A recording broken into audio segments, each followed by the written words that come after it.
Oh, this is a stunning panel tonight. As you can see, the sparks are flying already.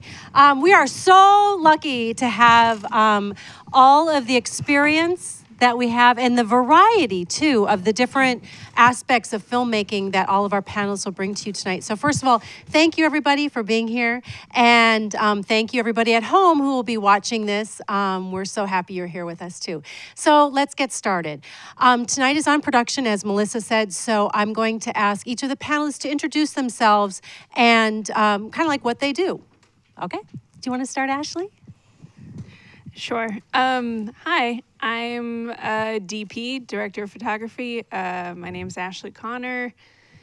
I shoot feature films, commercials, and music videos. I'm about to go to Sundance, where I have 2 movies premiering. One is The Miseducation of Cameron Post, starring Chloe Moretz, directed by Desiree Akhavan, and the other one's called Madeline's Madeline, directed by Josephine Decker and starring Molly Parker and Miranda July. Awesome. Kiara? Hi, I'm Kiara C. Jones. I am a writer, director, producer, and the proprietor of Cultivated Films. I'm really happy to see all of you guys here. Thank you for coming out on this cool night.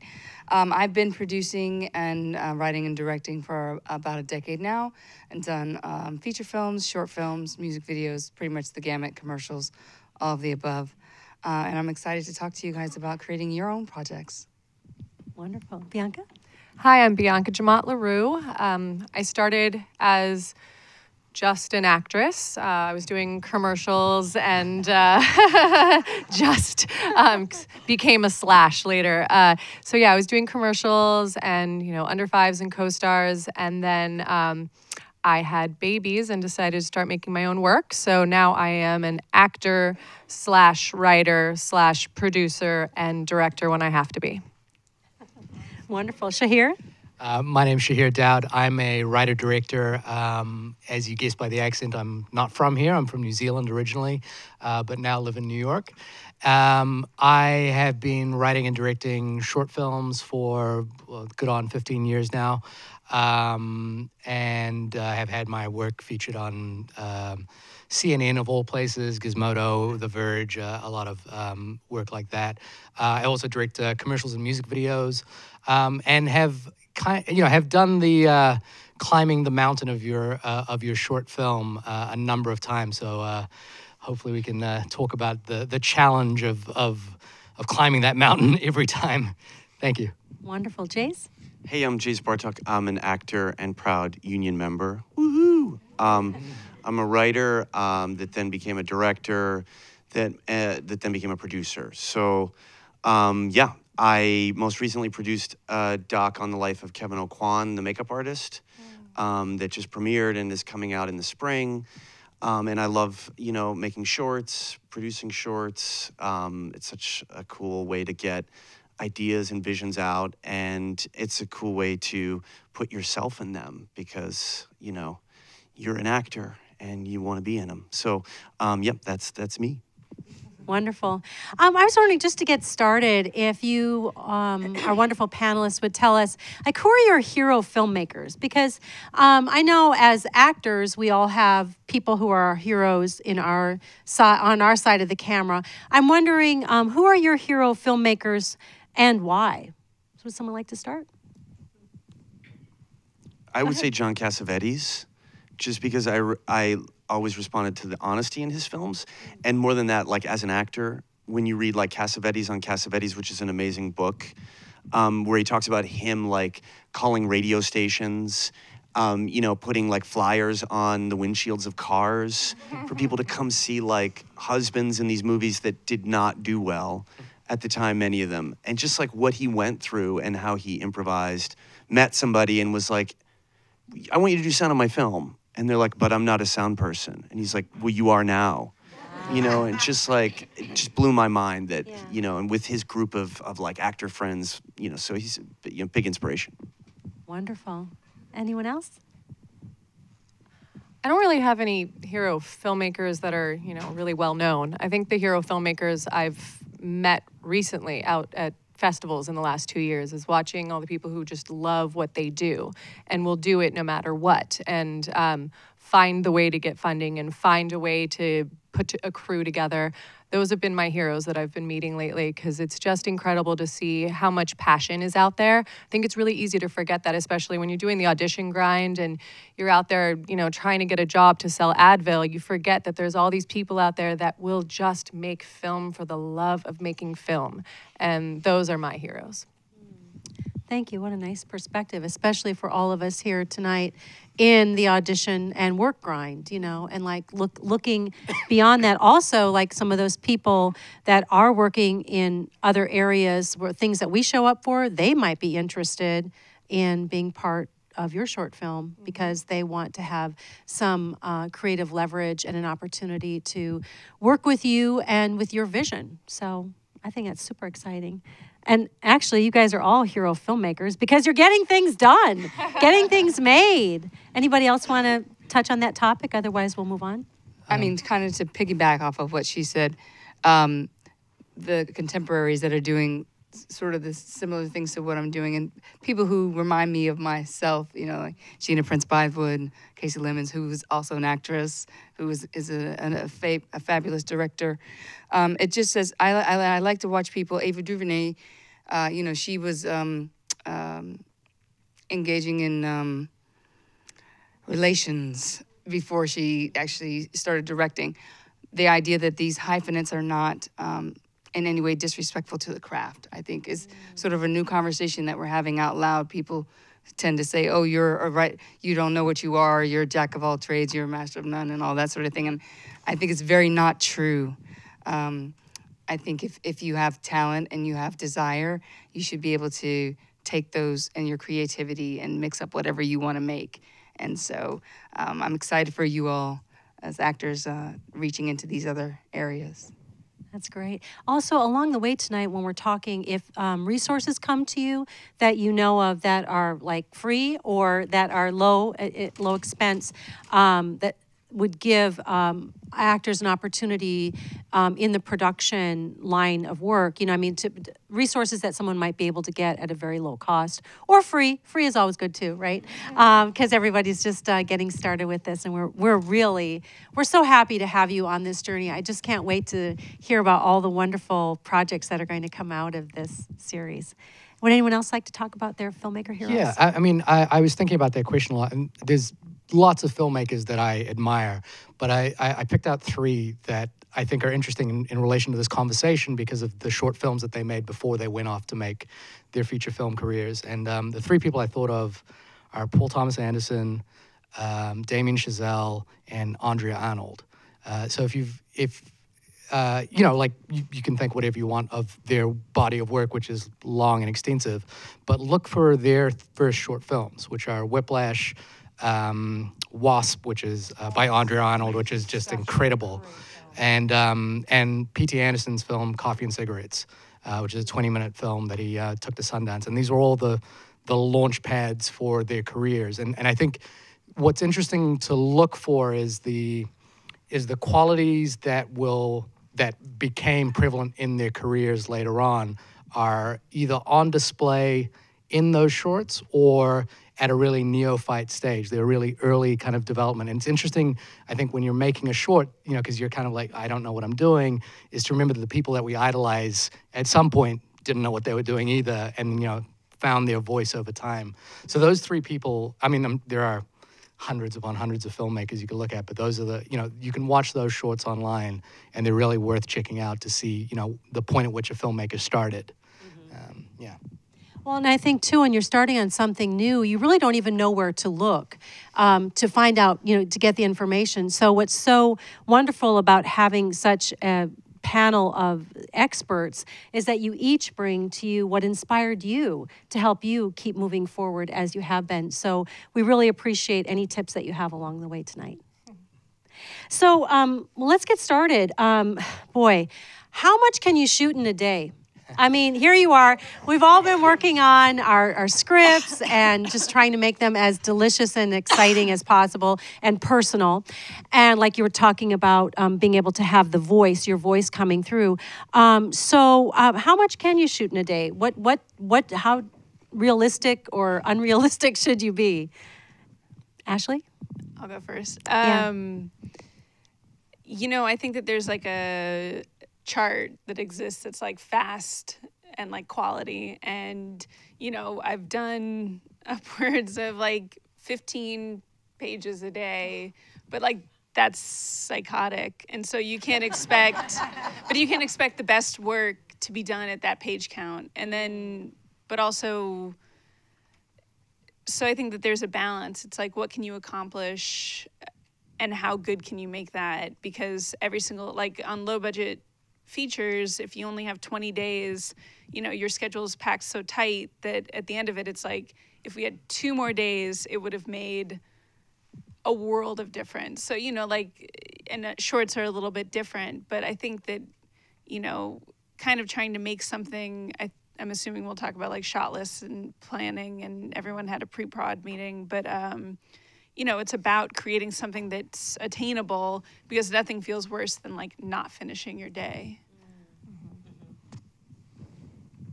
Any words of wisdom? I always say like 3 to 5, like yeah, Pages. like on a short, because it's like the first time you've done this, and like without fail, like, you know, you're gonna get kicked out of the location. Somebody's gonna get frostbite.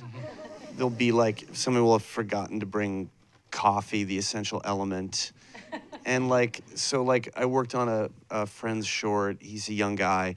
And, you know, just last weekend, and he was like, well, you know, the first scene between the cab driver and the girlfriend is 12 pages long, and we're just going to shoot all that on the first night, driving around the city. And I was like, oh my God, what are you doing? Like, no, you know, and then like the second night, you know, the temperature was like 4 degrees, you know, it was the exteriors. And like, he was like, well, we're going to have hand warmers for everyone. And I was like, hand warmers? People are gonna die. They'll be dead. And, you know, like, it's just like, that's your first short, you know? Yeah. So I'm like, 3 to 5 pages is like a safe, you know, I guess for indie features, like 5 to 7, once you're kind of clipping along. 15 is amazing and terrifying. And I hope illegal substances weren't involved.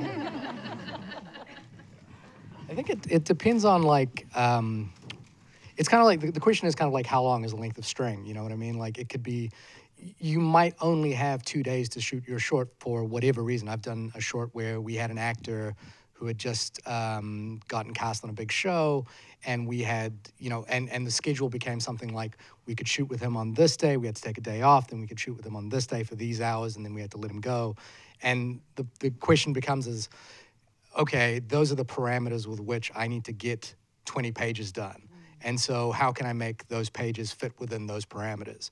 And, you know, my DP is sitting in the audience there, and hi, Brandon. And we just did a music video where we scheduled 70 setups in one day, which is 75, which is... And can you just explain just really quickly, just so everybody knows what a setup is? So a setup is one lighting setup and one camera setup. So a setup might involve 3 shots, but generally it's one lighting setup, and then you break that and move to another setup. So you were saying you had 70 setups. We had 70 setups in one day, but it was a 75. 75 in one day. How are you still alive? No, and look, and I want to point out that that is a ludicrous amount, but we knew that we were shooting in one location, that we were just moving around it, and we only had 2 actors with, I think, 10 extras. So we kind of felt we could get away with it. We actually didn't quite make our day.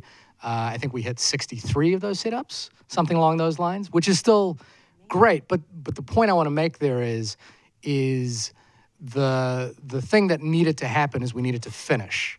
Like, if we didn't get through those setups, there is no other day to shoot this, and that project becomes an unfinished project. So, you know, in the case of the short film I did as well, it's like, well, if I don't fit within these parameters, then the project doesn't happen. and you know, your AD will tell you no, your DP will tell you no, everyone will tell you no, and you have to listen to them. But at the same time, you are the driving force to getting the short finished. If you don't believe that the short can be done, then it won't be done, no matter what anybody else tells you. So, you know, you have to take into account, you know, some days are gonna suck, and you have to do, you know, 4 degrees out, you know, outside with hand warmers, and it's gonna suck. But you're either gonna have a short at the end of it or you're not, you know, and that's the trade-off. I think it's important to remember that this is supposed to be fun. And because once you start, like, you get into the bog down, and I'm very much, pre-production is the production. The whole film happens in pre-production. I'm sure you guys had a whole conversation about that. But if you don't have your pre-production right, you're not making your movie.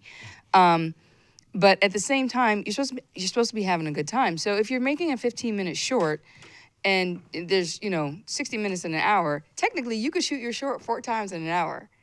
So ask yourself, why are you shooting this so many times? Why do you need all these setups? And I'm not questioning, because there's valid reasons for having all of those setups. But it's your first short. Do you need to be going that deep into the tunnel right now to get what you need to get done? You know, finishing is monumentous to the task. It's part of the goal of the first short process, getting it done. And a lot of people get stuck and never finish their first one because they get all bogged down in the murk and mire of, you know, all of these things, camera setups. And if you're blessed to have a brilliant DP that can help you with this, they will tell you what's logical to do in a day.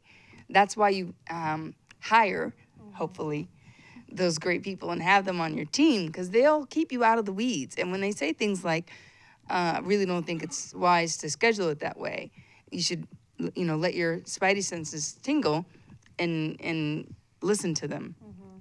Because you want to have fun. What they're telling you is, this is the amount that we can do and be comfortable and kind to one another at the same time. You don't want to get to that space where, you know, like you're driving in, you know, you want to be cruising on a Sunday down the West Side Highway. You don't want to be in Times Square traffic making your first short. And on that, I mean, you can make a really beautiful film on basic coverage. You don't, you know, like, you don't need to necessarily, yes, it's nice to find your voice and find your style and, oh, these interesting shots. Yes, all of that can be done and is important as you go on in your film career. But if this is truly your first short that you're making or your first time directing, just getting basic coverage, and I'm talking like setup, like your wide shot, your close-up, your reverse, move on. You can do all that and cover your whole film and not need necessarily, you know, 30 setups in a day. So I think that, you know, that whole KISS, keep it simple, stupid, that's incredibly important, because just by being simple and finding the most beautiful way to do something simply, you can get through, you know, your 3 to 5 pages easily and not feel like you're, you know, battling in Times Square. Okay, and I like too what you were saying, Kiara, about, you know, the film is happening in pre-production. So that's, of course, before you ever get to set. The day of set is kind of what we're talking about. But so as much as you can possibly do, and we do have a video on that from last week that we were so lucky to have a panel about pre-production. So make sure you get a chance to watch that as well. So as far as your shot list, let's start talking about that, because that includes, you know, your setups that you're going to be having.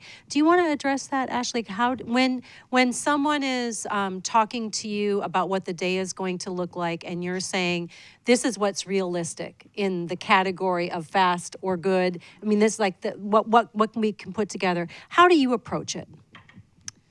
I try to be as positive about it, especially for the director, because I think that if a director asks for something, there's a specific reason that they're asking for something. So I try to play into that or ask the right questions for why they want to make a decision. But for me, I kind of, you know, I tell them honestly what I think we can accomplish. I tell them honestly, like, if I think it's too long. And a shot list, you know, is basically, you know, you write down scene A or scene 1, shot A, B, you know, and kind of break it down and describe the shot. But I I kind of just tell them if it is long and if an AD is getting on me, I say, okay, I'm making them like star or number and prioritize in matter of importance throughout the shot list. Like if we're not finished with scene 1 by 10 a.m., then like it's okay to cut shots 4 to 7. We would like them, and if we're moving at an appropriate speed. So for me, it's more about like the beats and why you're picking shots. And so if you want the coverage, write it into your shot list, but understand that like, you know, if you take more time at the beginning of the day, you just have to cut more things at the end of the day. And so it's about prioritizing and knowing what you need to tell the story. Because at the end of the day, if you don't have the pieces to tell the story, then it doesn't make sense. That's great. Would anyone like to just give us the ABCs of a shot list? Keeping it real simple. So I still am not quite sure how to make a shot list. Let me tell you why.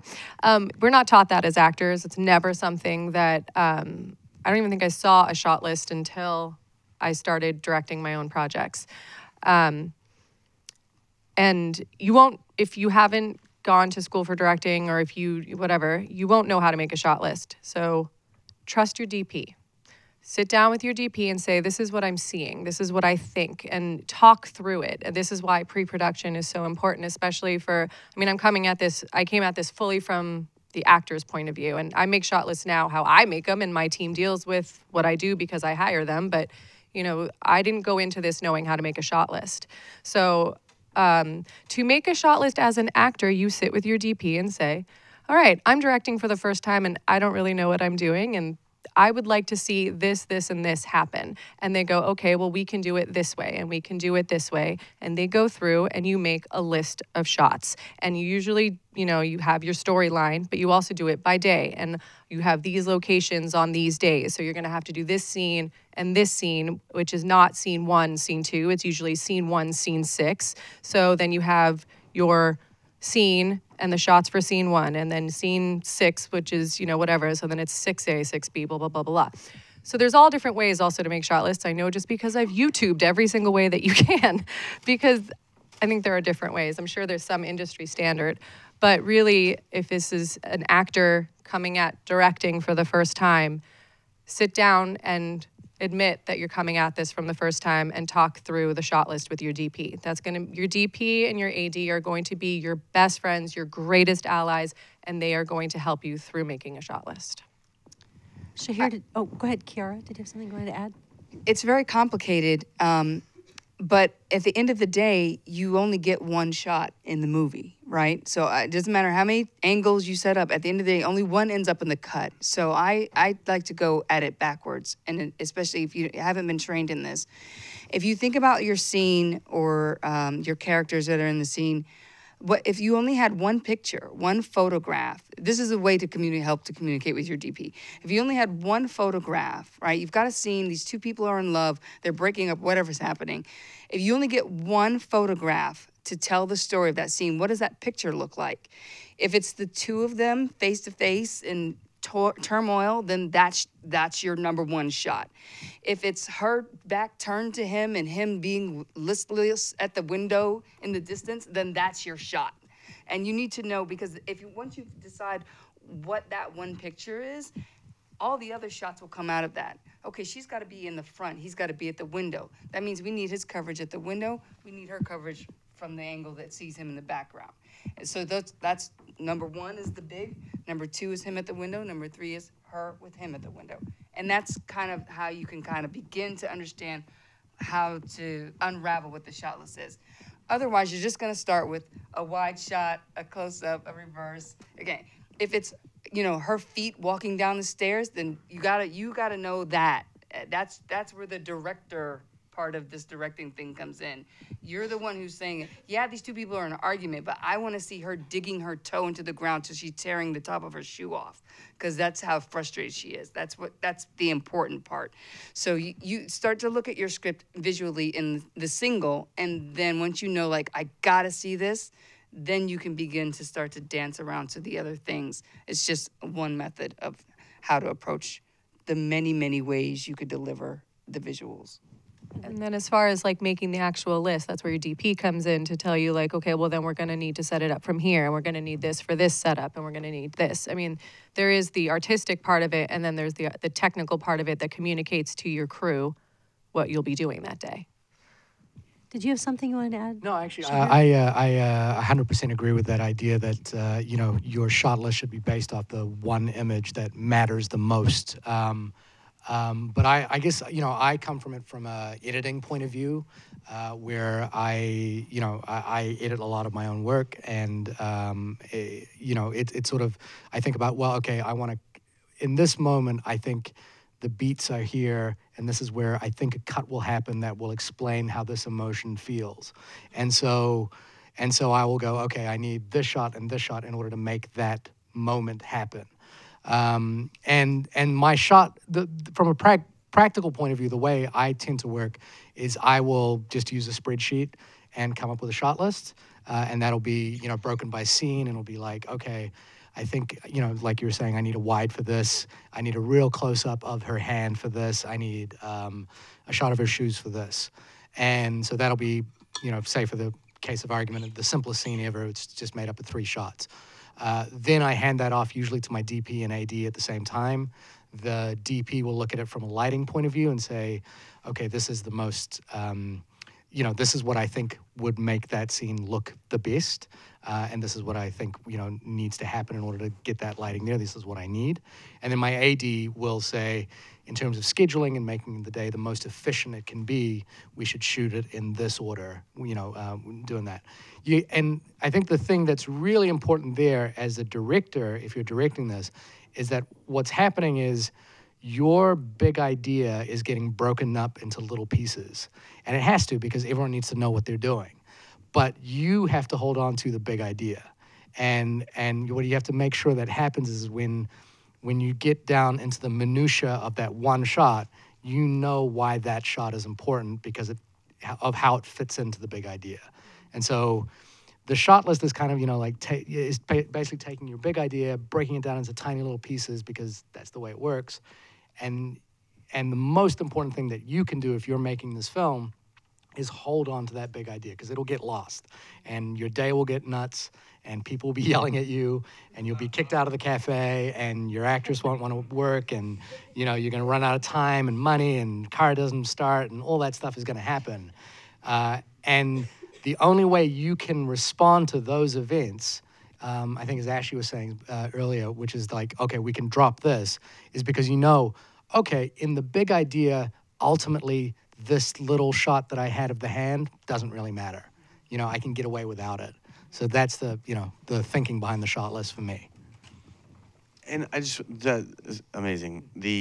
For me, coming at as an actor, you know, getting to work with directors where you don't see it a lot now, where like you come into, you know, a rehearsal, they call it a rehearsal, and there's no blocking, you know, and they let the actors find the scene, which is a luxury, and they find the scene, you know, and so once the blocking is set, you know, the shot list kind of, it writes itself because the actors are positioned in a way that it's organic and the moments just happen. So, you know, you are just looking at the moments. So you're like, I want that there and that there.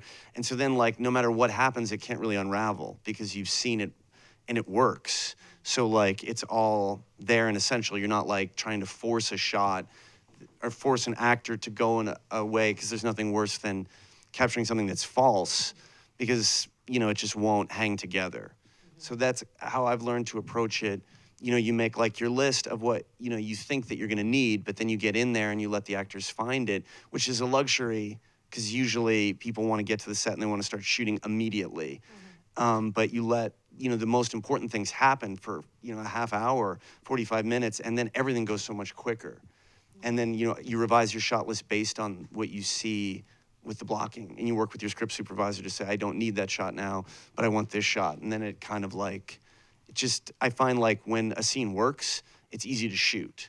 When a scene doesn't work, it could like kill your whole day in your movie, no matter what you do. That's also, if I can just add, really important after you scheduled it all out and you blocked it all out and you lose your location at the last minute, if you don't have what he's talking about in your pocket, the ability to let your actors stand in the space, look at the space, stand in the space, move around, and figure out how to make it work, get your DP to get her phone out, turn it this way, the long way, and follow the actors around the room and look at it and watch and see what you're gonna see in this like news, because it's gonna happen to you. You're gonna plan it all out. You know you're gonna do it in this cafe. It's gonna happen. You shot it, you looked at it, you shot listed it, and that day, which is the last day you can have your actor, the cafe gets shut down by the health department, and it's gonna happen. I mean, I had this thing set at a bus stop for months, and the day I went there, they were literally changing. You know, remember when the bus stops became glass? That was the day I was shooting my short. That was the day, and I was like, the whole point was there's a wall you can't see through, and they're turning this thing to glass. And physically, I couldn't be on the corner that I was supposed to be on. But anyways, it's gonna happen to you. So take advantage of the technology in that, and taking your phone out, letting the actors love it. You guys love it. You get the space, and you get to be in the space and feel organic in the space. Take your phone out, and then you'll figure out, okay, there's a 2-shot, there's a single, there's a 1. I need a close-up. I can't see anything they're talking about right there. And these 2 are so beautiful on film, nothing else really matters, so we're just going to shoot them. That's so great. Thank you for all these great tips. You know, I know that making the first short, you're going to be wearing a lot of hats. So as an actor, when you normally show up for a job that's on camera and you have people that are in every department that are taking care of everything, and all of a sudden, all of those hats are on you as you are making it with a skeleton crew that you are making your film. I think, you know, there are so many great pieces that everyone has mentioned, you know, looking at the big picture, like Shahir was saying, sticking with what is the gold, you know, what do you have to have that Kiara was talking about. And I so appreciate, because what we can do is, as we move forward in making the next film after that, you know, that your crews will grow, and the amount of people that you have supporting you making your films will grow. But it's starting out on the real basics, and that's, I appreciate everything everyone is saying, because these are all things to think about before we get to set. And when we're usually in a position as an actor that those other things are taken care of for us. So what I'm wondering about is coverage. What is the right amount? Like, how much, you know, if you're not going to be editing it yourself, how do you decide when enough is enough? Let's just say, you know, you've done all the planning, as we've talked about, and we have glitches that happen because that's life. But, you know, when do you say, I have enough? I think the actors sometimes dictate that, and you don't want to wear.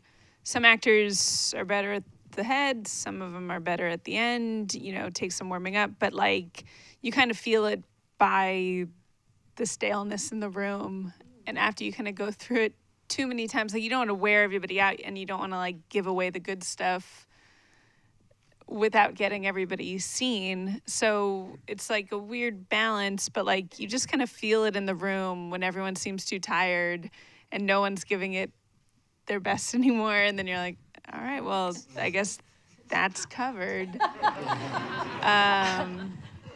But also making sure that you don't exhaust. So like if you do want to see everybody and you have a scene with 5 people, it's making sure that as a director, you know about the power of an edit. So sometimes I work with directors who make the actors go through a 5-page scene over and over and over and over, and then it doesn't carry the magic that it carries at the beginning.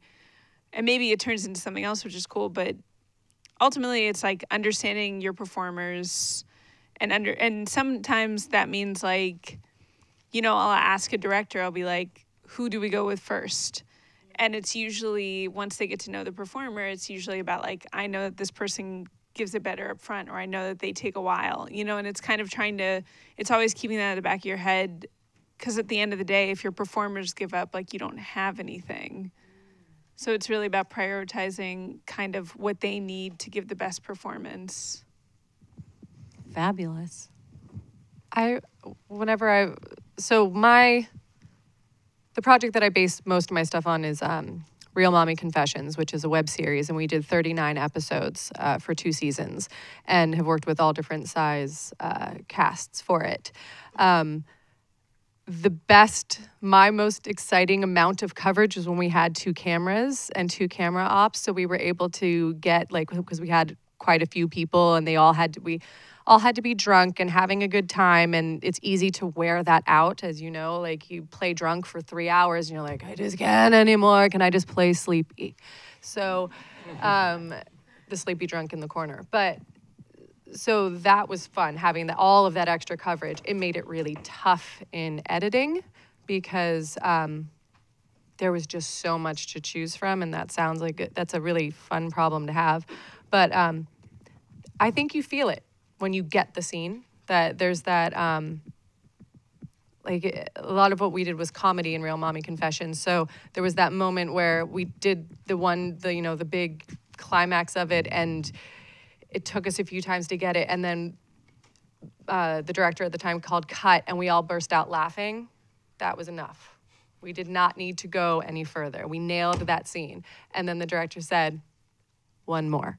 And I think if you can always get one more just in case, it's nice, but you feel it when you've gotten it. You feel it when you've covered something. It's kind of like what you were saying, like knowing when you've exhausted your actors, or because you don't want to get to that point. You don't want to exhaust them. You want to get to the point where you really feel good. All the parts work together. I think that's something really important. Communicate to your actors that, and remember this, if you're the actor, it's not always their fault that the shot didn't work out, because I think that can be exhausting to actors when they think that they keep doing it over and over because they screwed up. It could be a camera issue, a sound issue, or whatever issue. So I think you feel it in your gut when you know you've got enough coverage. Do you want to go? No. I have 2 examples in my head that I think are weird and funny. One is, has anyone seen Taken Part 2? There's a scene I think it's Taken 2, where Liam Neeson has to jump a fence, and they do it with like 37 cuts, and it's like, it's the most absurd thing you've ever seen in your life. It's like, he steps here, he jumps there, he steps here, and it's like he's just jumping this one fence. Look it up on YouTube. It's the most hilarious thing you'll ever see. And that would be an example, in my mind, of too much coverage. But it was done probably because, and I don't know the exact specifics, but probably because, maybe there was some technical issue why Liam Neeson couldn't jump that fence in one hit, or they needed to do it with they needed to make this 1,000 cuts, but it looks silly. And then the other example I was thinking of was, has anyone seen that movie Hunger by Steve McQueen? There's an incredible scene in there where I think it's Michael Fassbender is talking to a priest after he's been on a hunger strike. And I believe it's something in the vicinity of maybe 8 pages of dialogue that they do in a single take without the camera moving at all. It might even be more than that, because you're sort of watching and going, when is this going to break? But the act of watching it kind of escalates the tension because it just keeps going. The other film I'm thinking of is A Ghost Story. Did anyone see that? The David Lowery film? It has this incredible scene of Rooney Mara eating a piece of pie that lasts 7 minutes, and it's a single shot, and it just keeps going and keeps going and keeps going. And I think, in all of those examples, the reason I'm mentioning all of those is the thing I'm thinking about is that if you're making your first short film, you obviously love film in some way. You love making things. You love the process of making, of seeing what you've made come to life. And the thing I would stress is this is a time to be bold and to make radical choices and to do things that you want to see on film. So if you want to see an 8-minute scene played out in one take, understand that everyone around you is going to tell you it's difficult, and it's going to wear out your actors, and it's going to be tough.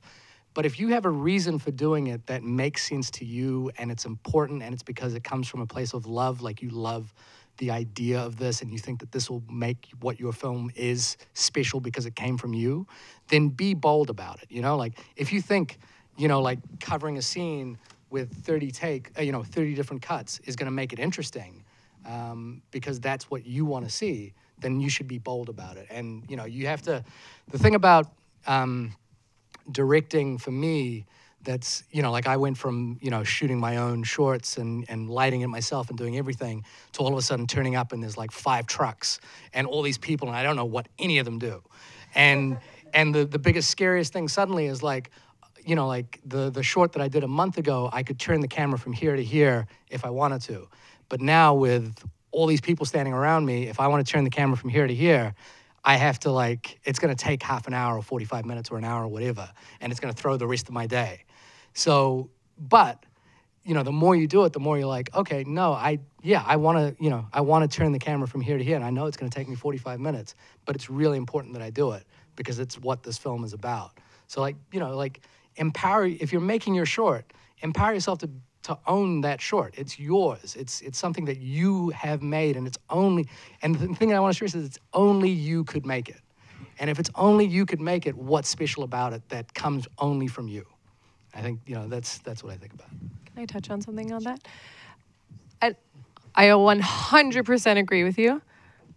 I also want to point out that I think knowing the purpose of your film, like for you, what the purpose is important. Because if you're making a film and it's your first short and you're trying to make your directorial debut and you want to move into directing and you filmmaking and all that, then yes, be bold, do your thing, try new things.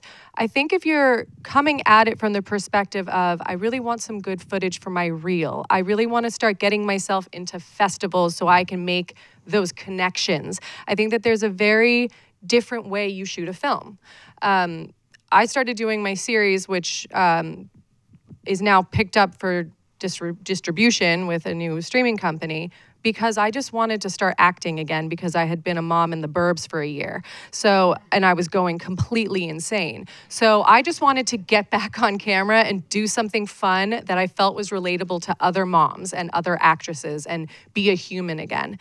But then my short, which just did the festival circuit and I won some fun awards for, I made because I had a story to tell, and I had a reason for telling it. And so the way that I handled Real Mommy Confessions was very different than the way that I handled my short, because it had a different purpose and a different intention behind it. So I think that it's important to make bold choices. I think it's important to do beautiful shots and interesting locations. But if you're really doing it as an actor to create more work and to get good footage for your reel or to meet people, look at it from that perspective, because it will change not only your budget, it'll change how you shoot, it'll change who you hire. It really will change the whole system for you. So just something to keep in mind, because actors come from a very different place than, you know, the director or the writer or whatever, because we want our faces up there and we want to look good and we want, you know, there's just a different mentality to it. And I think that's important to remember. You think maybe the best way is be bold, but don't be stupid? Sure. No, but be bold. Absolutely be bold. You want to try new things. But like, I mean, I could be bold with a scene as a director and like really go for it and find these cool things that I want to do to show a vision as a director. That's not necessarily going to be the best reel footage for my actor. It's not necessarily going to show him, I mean, yes, hopefully it's going to also show him off as a brilliant actor, because you can do both. But I think that, or like if your intention is to get into a film festival because you want to start networking in that, because you know that from that you'll get work, then I just think you come at things a little differently. Like knowing your purpose for doing something helps figure out how to helps the vision, I think. Yeah, and just to add, like the energy that an actor and the purpose of an actor is very different than the director, right? Because we're talking about vision, right? Versus wanting to show up on a set and like be good. Like actors just always want to be good, and it's like a curse. You're like, was it good? Was I good? We're good. Are we good? Should we do one more? Was that good? That was good, right? Like, would you work on the set? Did you see that? Was that good? Right? Like, and the director's job is completely different. Like, so in terms of the coverage, I guess I look at it slightly differently, and that you shouldn't leave a scene until you know that you have the scene. Because the biggest danger that you can do is go to all this trouble, and be shooting in the cold, and have the cafe close, and not get the scene. Because then you're gonna be stuck with all that footage for months, trying to convince somebody to edit it for free, and their kid's like crying in the other room, and you're like, could we edit for a few hours? why does the cafe look so bad? You know, because like when you were on the set, you were like, wait, the cafe looks horrible. Like we have to shoot this, like we have to change the setup. So that's like a hard lesson to learn for me, because an actor just wants to please, and a director, you know, they really, you know, it doesn't have to be good about being nice or not. Like you're there to get the scene. So if something's not working, you shouldn't leave the scene until you get it right. So when you get it right, whether you shoot 1 take or like 85, you know, you got the scene. So then you can go 9 months from now and you have something that's really special. Kiara? This is what rehearsals are for. This is why do we rehearse? This is what rehearsals are for. When you get in the room with your actors, we're gonna pretend like you're not actors. When everybody here's a director now, right? Okay. When you get in the room with your actors, and I'm not one for rehearsing the scene because I feel like that kills the scene a lot. I will do things like rehearse the moments before the scene, or rehearse the fight that led to the scene, or rehearse, you know, I'll set up some other scenario that engages the 2 characters that are in the scene to be themselves. Then we begin to create the dialogue that we are going to use as director and actor as we talk to one another about how these characters reach this moment in the scene that we're trying to get to when we get on set. So something will happen in the rehearsal where you're like, that's it. That's the light I want, or that's the fire I want, or that's the anger, that's the grit. And then now we both know, this is where we're trying to get to. So then when you get on scene, you get with the actors in the location with the script and you're doing it, you'll both know. The actor should have a bit of confidence about knowing that they got to it.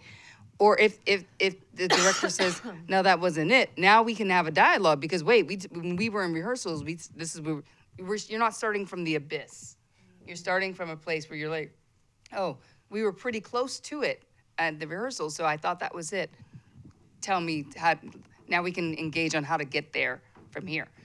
So then you should really know very well whether or not you got the scene. And I agree, once you got it, you're out of there. Unless you need to cover something for some other technical reason.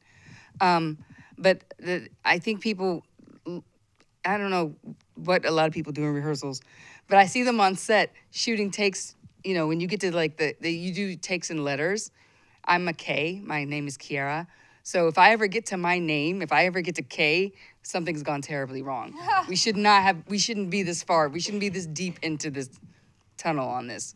We should have gotten it way before this. And so I say that to say, yes, that's what you spend your rehearsal time on. And this thing about the actors, and we're gonna switch back to actors for just a second. I've seen a lot, I judge short competitions. I see a lot of short films. People are always sending me their work. I see this thing where actors are coming out and they've created something because they want to showcase their work. At the point when you decide that you're going to send this not just for your reel, but you want to send this out as a film, you have to take off your actor responsibility and just be a director and be fully in service to the film and the storyline and the characters, which means your face will probably not be on the screen all the time. It's not going to be good for your reel, probably. It probably may not work out the way you want it to. It smells bad. You can tell it almost instantaneously when the actor is the one who commissioned the film.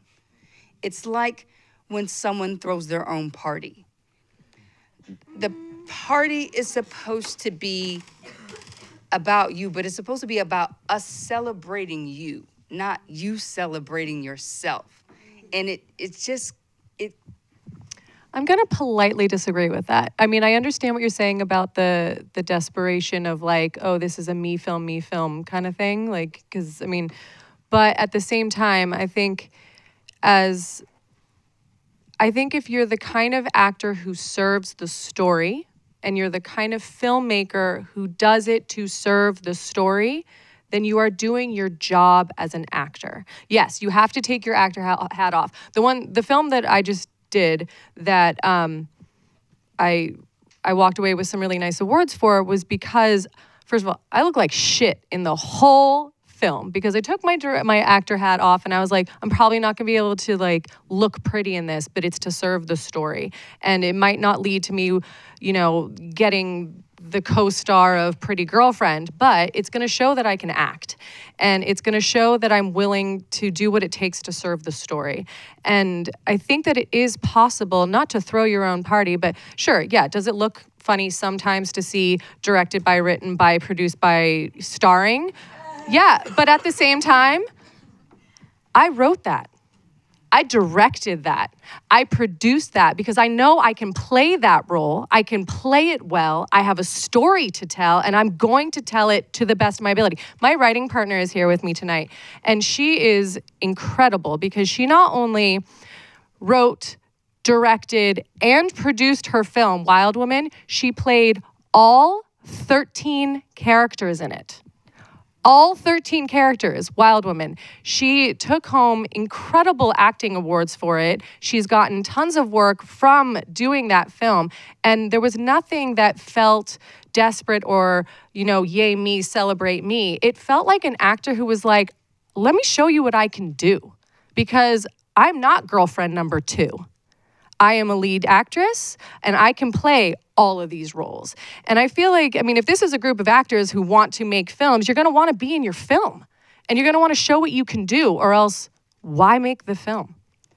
I'm not disagreeing with you. Okay, and I was politely disagreeing. There are Tina Fey. We can go through the list of talented, brilliant actors who are also writer-directors. There are many of them out there, and they do a great job. What I'm saying is, that is not what I am seeing. No, I agree with you. You see a lot of crap out there. I totally agree. So, but there's a way of doing it. Because we're trying to be in service to our audience. What I am saying, what I'm offering as a suggestion is to be conscious of that as you go into your work. It's not going to service you if you don't have the right perspective. Absolutely. And that's why I say I totally agree with that. But I think there's a way of doing it where as long as you're always serving the story, you are doing your job. Excellent. So we're going to move along now because I want to talk about some other elements of production. And I appreciate the viewpoints on why we make something. Let's talk about getting it made. So as far as sound and lighting, let's just talk a little bit about that so that we can make sure we cover that tonight. Because also people will be asking questions. You have the cards that we've passed out. So Melissa's going to pick those up just to make sure we can answer everybody's question, or as many as we possibly can. But I do want to touch on sound and lighting, day of, on the set. Who would like to start out with that? Hire professional technicians. If you have a couple of dollars in your budget, hire the sound guy. You gotta hire a good sound guy. You cannot fix bad sound. Yeah. There's no filter for it. If you mess up the sound, your whole performance, you'll be doing a silent film. You cannot fix bad sound. Also, they will always be the only, regardless of whether anyone else is getting paid, the sound person will always be paid. The most. The most. The sound person, and this has been my experience, the sound person is also the person who cares the least about your film on set. They don't care one lick about your film, but you have to pay them, and you have to bring someone good who knows what they're doing. A certain breed. Because like a tabby cat. Yeah, Phil, when you're watching a short film, you will forgive bad images because that could be a stylistic choice, but you will never forgive bad sound because there's no stylistic choice that requires bad sound. And to the merit of the sound engineers, what they do is very, very important. They're not just capturing the sound. They're making sure that they deliver the tone of the film and that it stays consistent throughout the film. The way I sound in this space is not going to be the same as I sound outside, but you don't want it to be all over the place when you get into watching your film. So they deservedly are probably the highest paid or only paid people on a lot of sets. But yes, hire sound guy, and your DP hopefully will have great relationships with some awesome gaffer type lighting folks who will come to the table with these amazing tool belts that can do 1,000 things and make things light, and you'll probably have to give them some money. And to that, the first feature I ever shot, which was meant to be a short. You know, it was me, a sound person, the director, and the 3 actors. And we went to like a Balkan camp in Mendocino, California. We actually played with She Lost Control at Berlin Oh yeah. that year. But Kiara produced that. Yeah. oh yeah. But you know, we shot on DSLRs. I had 1 light panel, and we had a professional sound person. And you know, the film went on to do like really great things for everyone involved. But the point is like I think that there are parts where you can sacrifice, and then there are parts where you shouldn't. But another thing that I kind of wanted to add earlier is like all this talk about film and making things.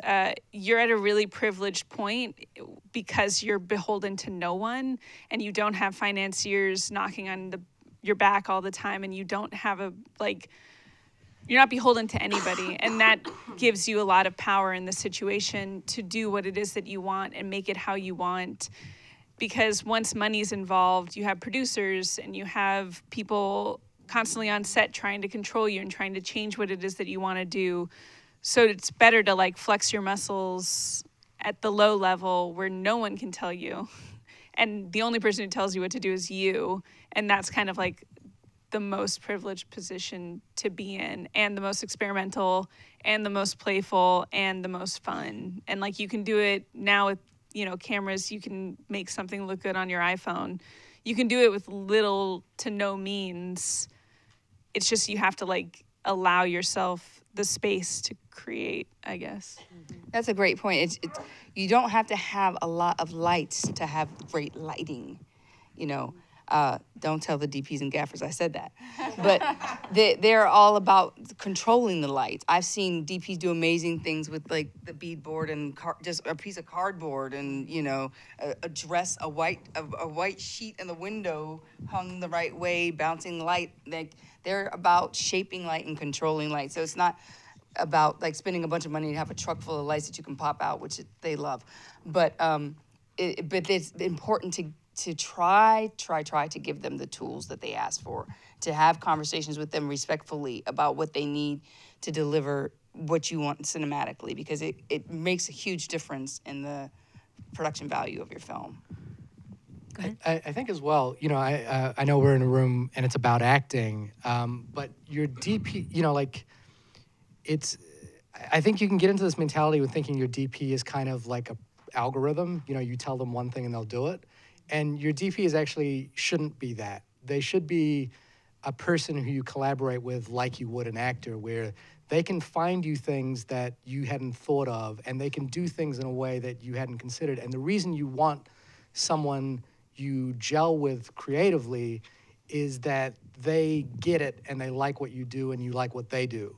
And then it's kind of, you know, which is what it should be with an actor as well, you know, like, an actor shouldn't just be someone you give lines to and they deliver them. They should be someone who gets the project, wants to work with you, and you want to work with them. So that, you know, the thing that you come out with at the end could be exactly what you want, or it could be something surprising and different. And I think, you know, we often tend to think about our crew as being facilitators as opposed to collaborators. And they're artists, and they're people that you should, you know, like, respect. I know my DP's here and I always yell at him and he always yells at me. But I think, I mean, I would argue those, it's funny because he's staring right at me, is the yelling is fruitful. You know, like we yell at each other because we're passionate about what we want to achieve. So it's kind of like, you know, like the lighting, the sound, it shouldn't just be someone who's pushing a button for you. It's a team sport. With the lighting and the sound comes like the dreaded part of a short, which involves like real adult things like insurance. And like that's something like when you're making your first short, you know, there's all this love and this passion, and then comes like the insurance and the scary things. So like with, you know, that's something when you're doing your first short is just to be aware, like if you're renting from Adorama or wherever, even if you're renting some kinos, like there's all kind of ways to do it to get, you know, your insurance and to make sure that you have your coverage to shoot in the cafe and all these things. It's just like there's like 2 legal wrinkles when it comes to shorts. It's like your union contracts in the union's so great about that, and it's so easy. And then like your insurance stuff, which can be a little thornier, but that's like, there's definitely ways around all that. But like with that stuff, to me, I always think, oh, now I have to go like rent something. And, you can definitely hold your credit card, which I've done, on films where they hold like $17,000 for like 2 lights. And you're like, really? Those are worth like $17,000? Or you go get your insurance coverage, but that's like a whole other conversation. I just wanted to touch on the practicality of that. I appreciate that. One of the topics I wanted to bring up is adhering to the SAG contracts once you're already into production. Does anyone want to cover that quickly about being able to, or what people can expect? If you've always been the person who's come as the actor, what the other side of it, needing to uphold what you are beholden to with the contract. Does anyone want to touch on that quickly?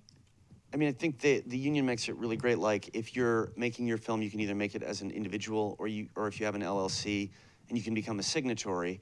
It's super easy to do online, and you get your production package and your time reports, and your SAG short form contract, and we always pay people, like if it's oh, I'll come work for free, but if you pay people $100 a day or $200, like, people appreciate that so much. Actors appreciate that, and just treat them like you'd like to be treated. I mean, you're actors. Like, make sure that you've thought it out, and you have the proper lunch order, whether it's Subway sandwiches or like your friend the caterer. And just like think about the day and like your turnaround. And sort of plan for that. Okay, if I'm shooting 11 hours and I have this hour for lunch, make sure that like you're giving, you're adhering to the union rules. I think with the short contract, you can technically, you shoot like 8 hours or something. It's like 8 to 10. It's not like the full up like 12 hours, but like usually once you get in there, and everyone in the union should cover their ears, people are gonna work. They're gonna work a full day. I don't think someone at 8 hours is gonna be like, according to the SAG contract, I'm leaving now. But it's, the union makes it super easy, and I think like it's sort of spelled out in the short form agreement. It's I think that, yes, the union makes it very easy. It's very easy to become a signatory, and you're also assigned somebody to your project. Don't feel bad emailing or calling that person. For me, the first time I was like, oh God, I'm gonna call SAG and bug them. You're not bugging them. That's their job. Be prepared to read all of it. Read all of it, just because there's little things, like if you're, like we had to use a lot of children who weren't SAG, because a lot of children actors who are right for certain parts weren't SAG at the time. So with that, you have to provide like a picture and a this and a that, and it has to be signed by this. Read all of that. Don't just skim it. And fill out everything you can in advance, and have everybody sign before you start shooting. And the only reason I say that is because I have been the person who had to track down a mother in Chappaqua who didn't have something signed for her daughter, and you can't use the footage. You can't use it, you can't do it if they're not signed. So just be prepared to deal with it. It sucks, but you have to deal with it. Like nudity, firearms, like stuff that you think is a great idea when you're writing the script. Yeah. Becomes like really complicated. Yeah, because you can't have certain people on set for certain parts. And if it's a SAG and you have nudity, you have to have a closed set. And what does that mean? Like, there's a lot. Read everything. Yeah. And child actors and work permits. And you can definitely figure it all out, but it definitely takes like you, and if you're, it's usually you on a short that's your own line producer, and trying to like learn all this stuff for the first time. It's nice to have a PA that, because you can get PAs. You don't, pay your sound person, pay your lighting person, get your PA from NYU who just wants to get on set, and who will be the person following people around being like, can you sign this? Can you sign this? Don't leave before you sign this. Get that kind of help, because it's easy to do. It's just a lot of stuff. So just be prepared. And it's very important, because you don't want your first foray with SAG to go badly. I mean, it's work. It is a job to do it, but you want to turn that packet in with pride, and like, here's all my stuff, and I am a great, respectful, because right, SAG is here to make sure that everybody's respecting talent. All right, all the rules are there to make sure that talent is being respected, and so basically you're turning in a stack of paper that says I was respectful to these people who were willing to give their talents to my project. Excuse me. That's wonderful. Thank you, Kiara. I have your questions, so I'm going to go through them. If someone, in regard to time, if someone just wants to take the question, that would be awesome. From Ryan, is it possible to make a great product if the producer director sees the forest well but not the trees? If they have a good team, or must they be good at seeing both? So the idea is, can you make a project if the producer director sees the forest well but not the trees? So this is the lumberjack film. No, I'm joking. So no, does any? I see what you're talking about, Ryan. Does anyone want to handle that? I think it's possible. Like things. I've seen directors who are not good at technicals make amazing films, and I've seen directors who are really good at technicals make terrible films. And it's like anytime a film gets made, regardless, is a process of alchemy. By all accounts, anytime you make anything, it shouldn't work. Because you're like trying to corral 30 people to like a cafe in Brooklyn and, put up a light and cameras with no money. It's like, this shouldn't, it shouldn't happen. And then it gets more complicated from that point. Like the cafe 2-person setup is the simplest thing. I mean, it depends on what it is the story. If the story doesn't work, no matter how great the team is, it's just not going to work. If the story is great and the team is terrible, you might get there. I don't know. That's great. Thank you, Shahir. This is from Zane. If one crafts a script to their equipment, such as a smartphone, and good sound, do you feel they can be respected as a filmmaker, especially if the budget doesn't afford more premium equipment at this time? Sean Baker? Yeah. Does everyone know who Sean Baker is? Florida Project, and then his last project before that was called Tangerine. Tangerine. I'm thinking of Transparent. Tangerine shot on an iPhone and is incredible. Well, it's a little bit of a misnomer. Shot on an iPhone. I mean, shot on an iPhone. Right? Okay. With, like, they a had rig. like $30,000 worth of like additional gear attached to it. Not to say, but that's a gimmick. But It's like the lens. But I it's would a feature say- film shot for Yeah, $100 yeah. grand, right? I think it cost more than that.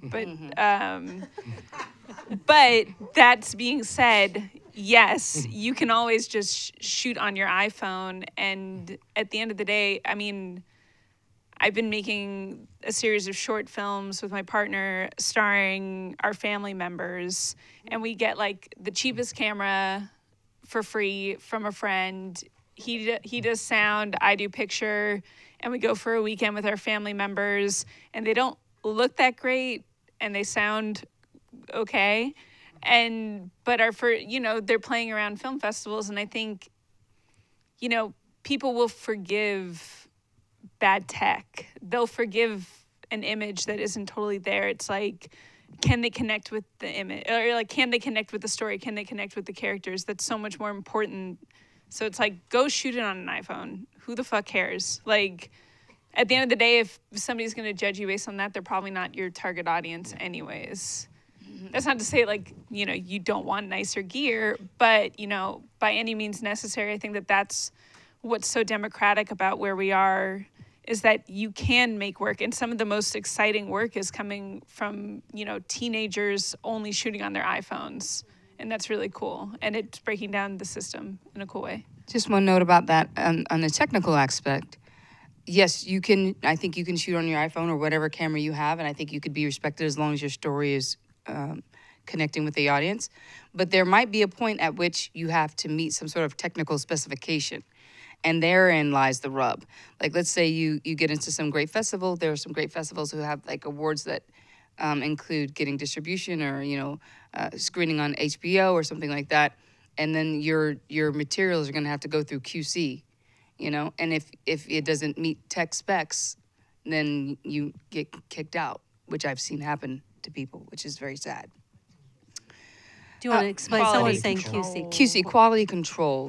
There's still, even though we've lost all control over technical specifications in our hands, there are still broadcast standards. Back in the day, there were very strict broadcast standards, and that sort of delineated who was a professional and who was an amateur, whether or not you were shooting at the broadcast standard.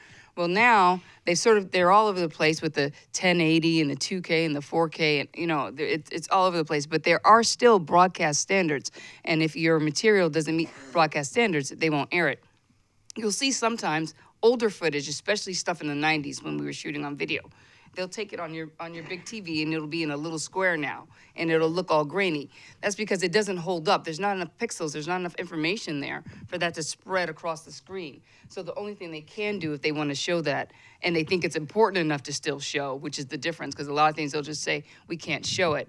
But if it's like, let's say it's, President Clinton kissing, Monica, or something, they'll put it down in a little screen for you, because that's all that they have of that material. So it's something to consider. There's a great story about Lucille Ball being so smart about her show, Ricky, her husband actually, when they were first starting out, they used to shoot it on film. And there was this thing where they were doing some sort of weird reversal to send it out to LA, and they were like, no, we want to shoot it on film and ship the film and preserve the film. And that is why you can still see episodes of the Lucille Ball show. When there's so many shows that you can't see, like you can't even watch them anymore. The images are just so fuzzy and grainy, because they used to take the live show and do some sort of weird mirror transversal and put it on a tape, and now that stuff basically just dissipated. It just went all away. But they actually shot their show on film, which is why you can still see that show. So in the long term, because you guys are going to be making great films for a very long time, you want to think about the ability to preserve your materials. How's it going to be stored? How's it going to be kept? How's it going to be screened? Can you project it at AFI when you get into AFI? Because your DP is going to want you to get into AFI. And I don't care about AFI. Don't waste your money. the other aspect too is making sure that you use songs that you can get clearance for images, because that could put up a problem for you in the back end. But I mean, yes, but I think like if anybody saw the short Thunder Road that like won Sundance a couple years ago, granted, by the time that he wanted to distribute it, like he wrote a heartfelt letter to like Bruce Springsteen to get the rights to the song. But the film still played Sundance and won Sundance without Bruce Springsteen's, you know, blessing on it. And I think that I'm not saying, I don't know, I just feel like people need to go a little bit more rogue. And there are things that, you know, maybe don't put a famous piece of art as like the main thing in your film, because somebody will come and sue you. But we're not talking about, it's like, you know, I did a music video for Sony last week, and it's like there's a Sony person there who's like, that's not cleared, that's not cleared, that's not cleared. And it really shuts down the creativity. So I feel like if you're making your first short, God bless you if you have to like call Bruce Springsteen to like ask for his permission, but like go to the wall, like do whatever you want. I don't know. Also, there's really amazing people who aren't famous that you will be happy to. The song in my last film, I found this woman on Facebook because she's a mom blogger, and I became a mom blogger to promote my mom series, and she had a song that was so perfect. And I had originally contacted Noah Gunderson, who's another musician that I think is fantastic, and his manager gave me the runaround for like 6 months, and I was like, oh, I need this song. And then I just happened to hear her thing on Facebook, and I was like, no, that's the perfect song. And she was like, take the song, and like, you know, signed everything, because I was like, I just want to use your song. You know, yes, go rogue, use your stuff, but also think about the talent that's out there that no one else has tapped into yet, because there is so much, and you can find it so easily because we're so lucky everything's at our fingertips. And also festival rights for music, it's not as terrifying. You know, I mean, you can get material like labels, you know, if you want to go through all that, they're like, yeah, you can have the song for $500 for festival usage for a year. I mean, that may be a lot. That may be like your whole budget. But it's not like, you know, festival usage is never a lot, that much money for even famous material songs. Great. So you're talking a little bit about begging forgiveness as opposed to getting the permission at the top. Be bold, make choices, see what happens. I love it, right? I mean, we're getting juiced up here. Okay, so here's a question. Is it Derica? Okay, in what situation have you had to have city permission? Someone want to take that? If you put, I believe if you put sticks on the ground, you need a permit. Not anymore. Not anymore? They changed that? Changed that? Changed it. Making it easier? You can, yeah, they've made it easier in the city of New York because they were so overflooded with permits. So you can put sticks on the ground. You can't block traffic. You can't block the thoroughfare of human beings, pedestrians. That's when you start to. So yeah, if you just want to go out in the street but the thing is, you also have to be aware of if what you're shooting in front of is actually public property. There's a bunch of buildings, especially if you're talking about downtown Manhattan, that those are private buildings. So you think you can go out in front of them and shoot, and you actually can't. The security guard will come out and kick you out. But yeah, they will too. They'll get right up in your they have nothing better to do. I think the moment you start putting lights down is the moment you should think about who do I need to ask permission for. But yeah, you can steal stuff, but just be really. The other thing is when you're making a short, don't put anyone in danger. Yeah. People are like giving you their time, their freedom. Feed them, keep them happy, and don't put anyone in unnecessary danger. And you should inquire with the New York Film Office is really friendly Very and helpful. open, and will help you out, and will even if you're doing like a 500 little YouTube video, they will tell you what you need to do and kind of just give you some sound advice. So you should just get in touch with them regardless if you're going to go outside, but maybe you don't need to. But that stuff's tricky. Like we were shooting, and the producer of this one short that we made was an investment banker, and he was like, "You can shoot at my firm, right? It's at like 1 Water Street or like one of those buildings down there." And we went through the process. We talked to the building manager. There's freight situations and those. If you set your short in like a really fancy office, like you're gonna want to like look into this because you have to pay the union freight elevator operator, and then we loaded in and we built, and it was like a $30,000 budget short, and it was pretty extensive, and we did the build, and we showed up the next morning to shoot, and this building manager is like, where's your $5 million limited liability insurance? And I was like, we're totally insured. And she was like, your policy's for 1 million. Our building, you need 5, and that's standard. And it was like Sunday morning, couldn't get Marine Midland or whatever on the phone, and we literally got kicked out. And we had to go I had to call a producer friend that has like an office, and we had to like move the whole schedule around and like shoot something else that day. And it was horrible. Really good actors, Jack Falahy on, How to Get Away with Murder or whatever. You're thrown out onto the street, and you're just like, security is like pushing you and the whole crew, and they're like, poof. And this guy was like the producer, and I was like, what? And he was like, they said it was okay. The thing is, though, like when somebody says $5 million liability insurance, that's something that you don't have to look into what that means, because that scared me at first as well. But then my production company that I was working with, which is 2 people out of Ohio to shoot this one film, they have $2 million worth of liability insurance, and they pay like $69 a month. So that doesn't mean what it sounds like it means. And also, don't be afraid to go to the New York City Film Commission or the Long Island Film Commission. Go and talk to them about the permits, because sometimes getting a permit means, hey, so I have this really low budget thing, but this is the thing that I need in my film to tell the story, and you get a free permit. And then you don't have to worry about any of that. I did not pay for a single permit, and I used government buildings for my backdrops in Long Island, and then there was something else I used, and I got a free permit, because they will work with you. It's good for the city. It's good for the county to have things filming and have that name going around and film commission on this and blah, blah, blah. They want that. They want to nurture it. That's, they're the film commission. So go and talk to people, because it's not always going to cost you as much money or screw you as much as you think. And also, all these things that sound like millions of this and thousands of that don't mean that extreme amount. They mean, $69 a month that you can split with 3 people by creating an LLC. There's ways around all of it. Just do your research. Another important element in shooting outside is the Parks Department. If you're shooting in New York City parks, you definitely want to find out there's like always a parkie at the park. They have a much more important title than that right now, but every park has a person who's in charge of the park and who tells you whether or not you can shoot in that park. Especially like the ones that are like the walk plots along the FDR and stuff, that, you know, like where people run. You think, oh, that's just a running trail. No, that's a city park, and if you want to shoot on that, you need a permit. So the parks have a special permit that's outside of the city permit.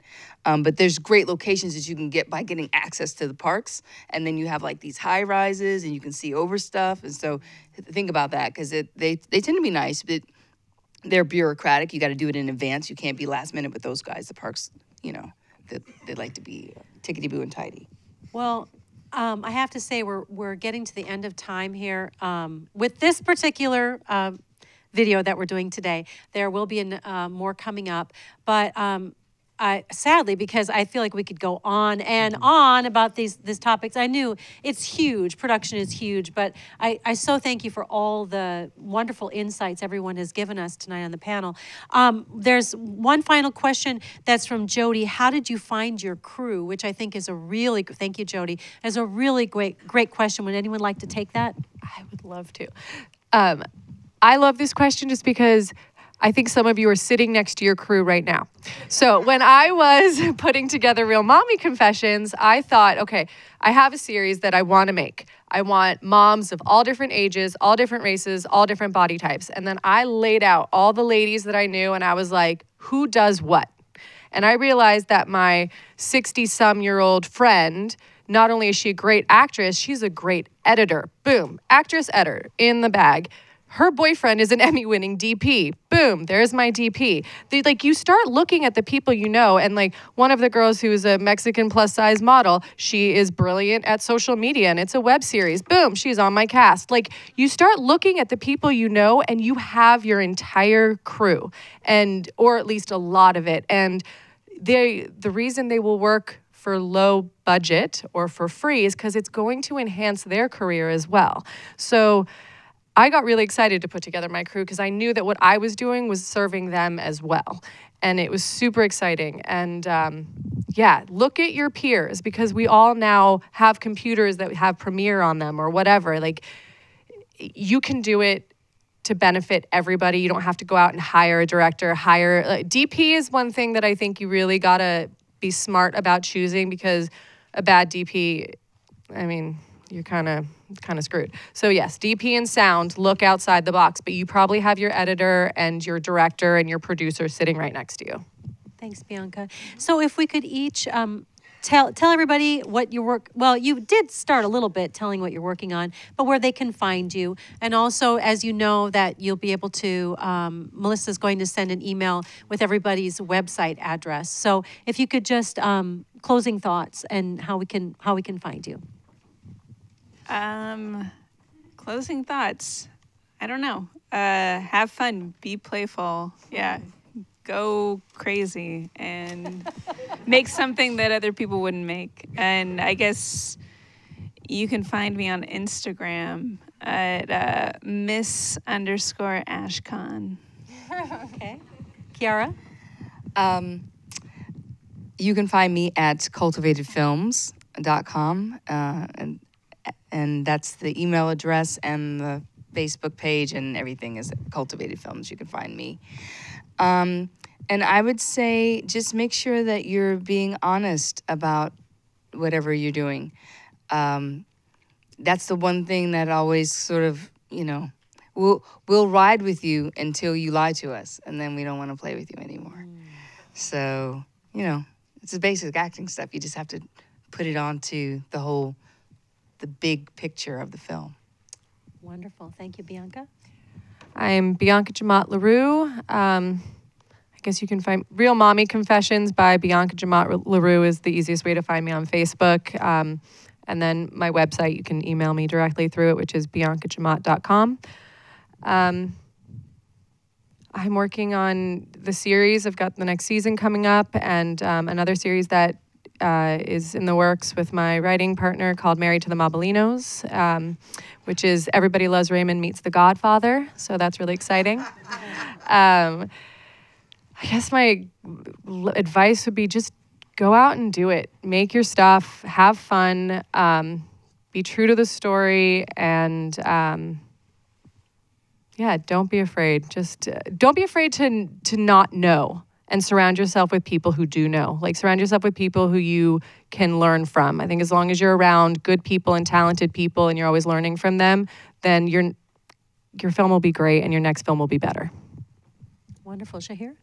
You can find me and all of my work at shahirdaud.com. That's SHAHIRDAUD. I'm the creative director of a design company called Fox & Co. Design.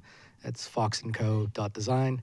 And I host a movie podcast. If you want to hear random opinions about movies, it's Only Movie Podcast. Is that what it's? No, www.onlymoviepodcast. It's called the only podcast about movies, which is not accurate.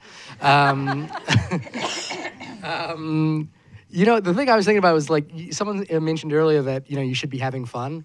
And I was thinking about the fact that I've never had fun making anything.